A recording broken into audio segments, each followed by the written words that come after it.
Okay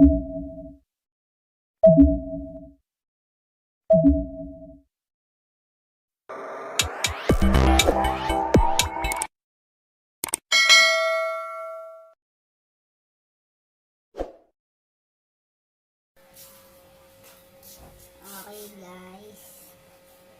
Nilisin natin yung yung shop-shopan.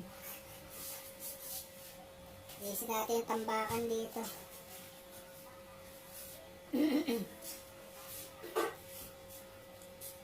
Puro lang yan. X1 Krypton Z parts mga sir. Daming kalat eh. Kung kailangan nyo ng pyesa sir, i-PM nyo lang ako. Basta mga X1 lang, Krypton Z. Baka meron tayo dito. Linis muna tayo ng shop. 216 kuya. Sige.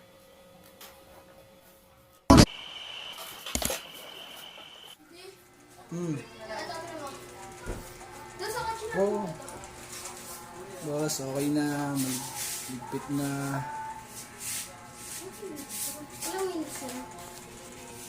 Ayan, katulong ko. Oh. Kuya.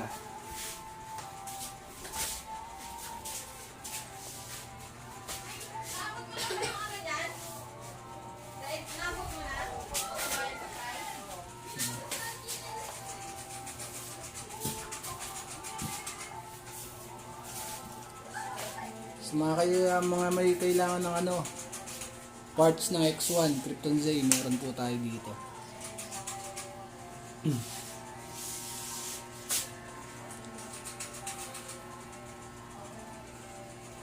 Dali lang guys Guys, tapos na tayong maglinis dun sa sa gawaan natin ng motor, sa mga tambakan natin ng pyesa. Update na lang kayo sa susunod kong video. Pa-subscribe na lang mga sir, mga X1. Salamat.